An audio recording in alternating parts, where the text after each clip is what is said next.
बिस्मिल्लाहिर्रहमानिर्रहीम। आज का ये जो लेक्चर है ये डिफरेंशिएशन को कम्प्लीटली जो है वो कवर करेगा। इसमें सारे रूल्स और फार्मूलाज जो सेकेंड ईयर लेवल के और बीएससी लेवल के हैं वो सारे इसको कवर कर जाएगा। तो सबसे पहले देखिए जो पेज नंबर 1 अगर आपको जो नज़र आ रहा है इसमें आप देखें तो डिफरेंशिएशन का दूसरा नाम जो है डेरिवेटिव।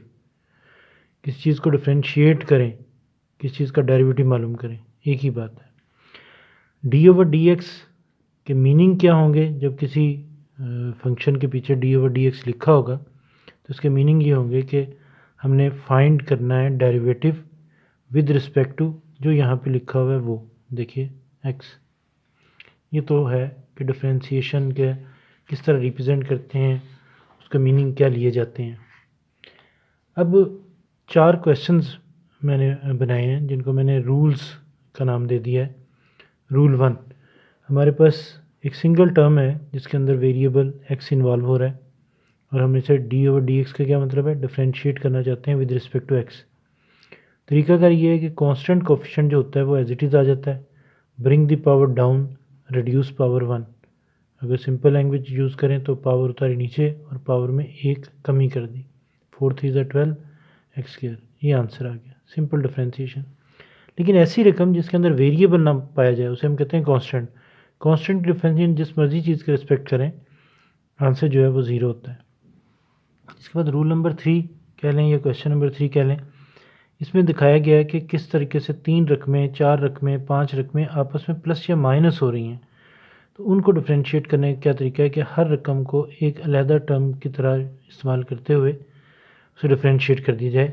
जैसे कि यहाँ पे तरीका हमने सीखा, coefficient as it is, power उतारी नीचे, पावर में कमी। Coefficient as it is, power क्योंकि पावर जब नहीं होती तो उसका मतलब पावर 1 है, पावर उतारी नीचे, पावर में कमी। कांस्टेंट डिफरेंस यहाँ पे हमने सीखी कि 0 है। सिंप्लीफाई किया, ये आंसर आ गया। ये 3 रूल्स हो गए। लेकिन चौथे रूल में अगर आप और करेंगे तो आपको ऐसे लगेगा कि तीसरा ही रूल है लेकिन उसमें होल की पावर में कुछ नहीं लिखा होता, यानी कि होल की पावर क्या थी 1, यहाँ पे 1 के अलावा कुछ पावर आ गई। तो फिर इसको करने का तरीका ये है कि कोफिशिएंट पावर उतारी नीचे, इस सारे को कुछ नहीं करना, इस सारे की पावर में कमी कर देनी है, मल्टीप्लाई बाई फिर जो अंदर रकम नज़र आ रही है, ये जो पावर के अंदर रकम नज़र आ रही है इसको आगे डिफरेंशिएट करना है। उसके लिए 2 तरीके हैं, या तो डैश लिख देते हैं या जो है वो क्या करते हैं कि पीछे डी ओवर डी एक्स लिख देते हैं। ये हमारी मर्ज़ी होती है कि हम उसे क्या लिखते हैं। बहरहाल मैंने डैश लिखा है। अब इस डैश का मतलब है कि इसको डिफरेंशिएट कर दें और इसकी डिफरेंशिएशन हमने पीछे सीखी है। Bring the power down, reduce power 1, bring the power down, reduce power 1, constant की 0, ये चीज़ साथ साथ चल रही है। वैसे ये 4 रूल्स हो गए। इसके बाद अगर आगे चलें तो हमने अभी तक ये नहीं सीखा कि अगर कुछ चीज़ें आपस में, 2 चीज़ें आपस में मल्टीप्लाई हो रही हैं तो उसकी डिफरेंशिएशन कैसे करनी है। तो उसके लिए हमने एक रूल जो है वो याद करना है, product rule.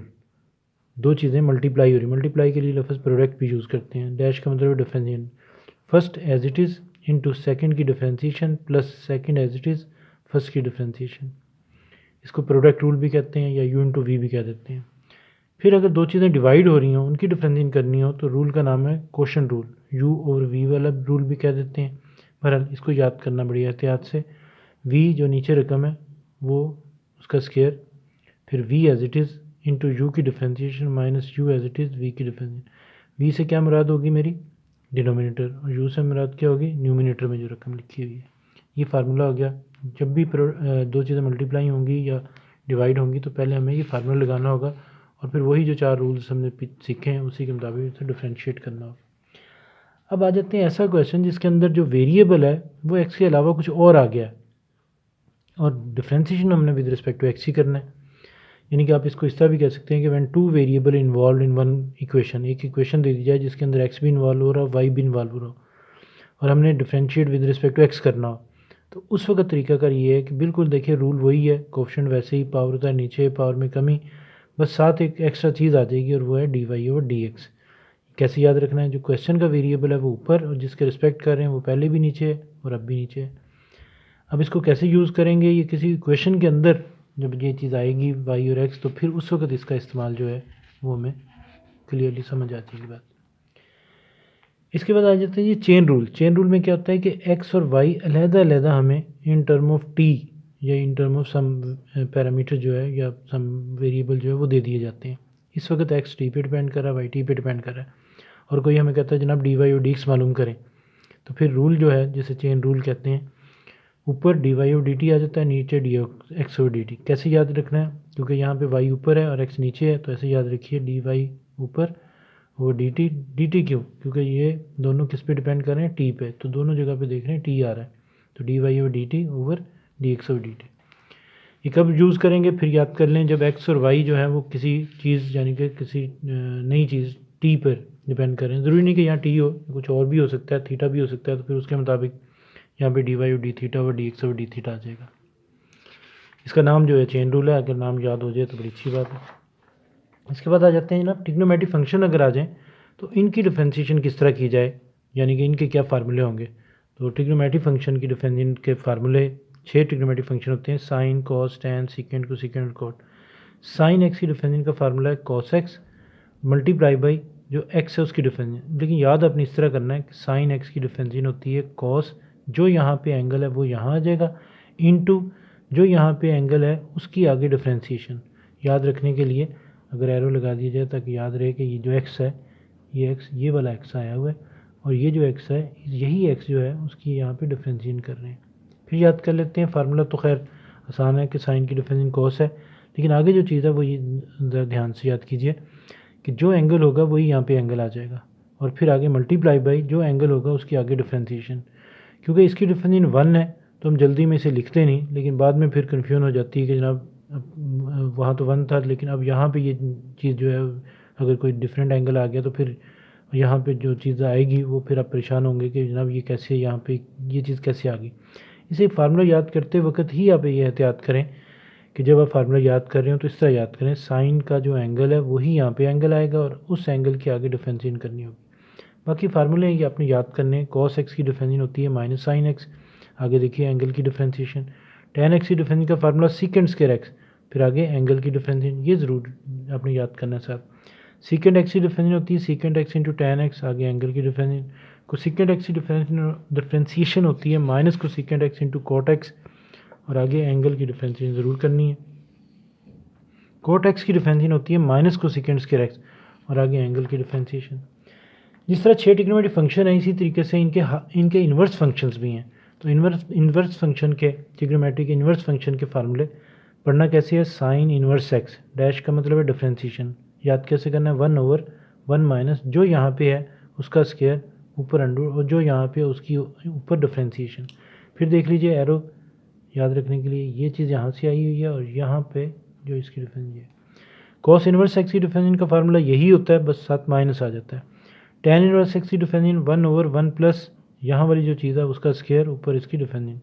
Cot tan inverse का अगर याद कर लें तो कॉट इन्वर्स का यही होता है, सारी चीज़ साथ माइनस आ जाता है। फिर आ जाते हैं जनाब के सीकेंड इन्वर्स एक्स, उसका होता है 1/x एक्स स्क्वायर माइनस 1 का अंडर एक्स के ऊपर डिफरेंशिएशन, और कोसेकेंड इन्वर्स का यही फार्मूला होता है, साथ माइनस आ जाता है। ये हो गए जी इन्वर्स ट्रिग्नोमेट्रिक फंक्शन के फार्मूलाज। इसके बाद 4 हमारे पास ख़ास तरह के फंक्शन हैं। ऐसा लॉग जिसकी बेस ई हो उसे हम ln कहते हैं। नेचुरल लॉग है सही नाम इसका, ln x कह देते हैं, नेचुरल लॉग x कह देते हैं। खैर इसकी डिफरेंशिएशन का फार्मूला होता है 1 ओवर में जो यहाँ पे चीज़ है वो ओवर में आ जाती है और ऊपर इसके ऊपर डिफरेंशिएशन कर देते हैं। ई एक ख़ास कांस्टेंट है जिसकी वैल्यू भी होती है, जिस तरह पाई ये कांस्टेंट है इसकी वैल्यू है, इस तरह इसकी भी वैल्यू है, लेकिन इस वक्त ज़रूरत नहीं है, बस इस तरह याद रखिए कि एक ख़ास कांस्टेंट है, इसकी पावर में अगर x आ जाए तो इसकी डिफरेंशिएशन होती है, जो सवाल है वही जवाब इनटू पावर की डिफरेंशिएशन। लेकिन लॉग की अगर बेस जो है वो दे दी जाए, लॉग सम बेस लेट से a, वो अगर x पे अप्लाई हो रहा तो फिर फार्मूला थोड़ा सा इसका और इसका चेंज है। 1 ओवर में ये चीज़ आ जाती है, ऊपर इसकी डिफरेंशिएशन कर देते हैं, वहाँ साथ कुछ नहीं आता, यहाँ साथ आता है 1 ओवर में ln ऑफ दिस जो बेस है वो आ जाती है यहाँ पर। ई तो एक ख़ास कांस्टेंट है, अगर आम कांस्टेंट आ जाए लेट से 1 2 3 4 की बजाय a लिख दिया, a की पावर में x की डिफरेंशिएशन का फार्मूला है a की पावर x इंटू उसी तरह पावर की डिफरेंशिएशन इंटू साथ वहाँ पे कुछ नहीं आता, यहाँ पे साथ मल्टीप्लाई बाई में ln ऑफ a आ जाता है। जिस तरह हमारे पास 6 ट्रिग्नोमेट्रिक फंक्शंस हैं, इसी तरीके से 6 हाइपरबोलिक फंक्शंस भी हैं। पढ़ना कैसे है, लिखना कैसे है, उसकी डिफरेंशिएशन का फार्मूला कैसे है, वो ज़रा देखते हैं।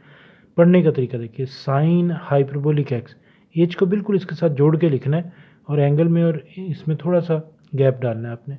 पढ़ना कैसे है, साइन एच नहीं पढ़ना, साइन हाइपरबोलिक एक्स की differentiation is equal to cos hyperbolic x into x की डिफ्रेंशिएशन। लेकिन याद कैसे करना है कि ये जो एक्स है ये यहाँ पे आएगा एंगल, और ये जो एक्स है इसकी आगे यानी कि एंगल की आगे डिफ्रेंशिएशन की जाएगी।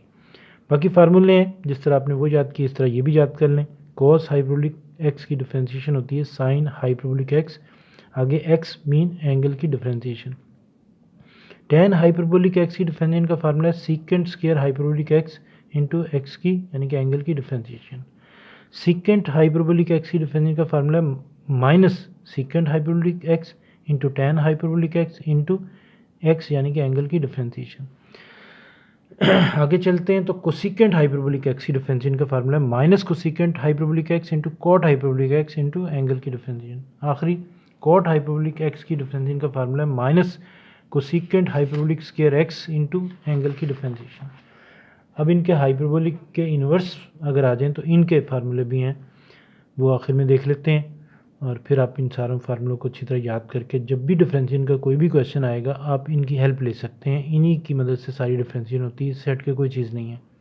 डिफ्रेंशिएशन बस यही है, चाहे वो सेकेंड ईयर लेवल है चाहे वो बीएससी लेवल है। खैर, साइन हाइपरबोलिक इन्वर्स एक्स की डिफ्रेंशिएशन का फार्मूला है 1/1 प्लस जो चीज़ यहाँ लिखी हुई है उसका स्क्वायर का अंडरूट और ऊपर जो चीज़ यहाँ पे लिखी हुई है उसका ऊपर डिफ्रेंशिएशन।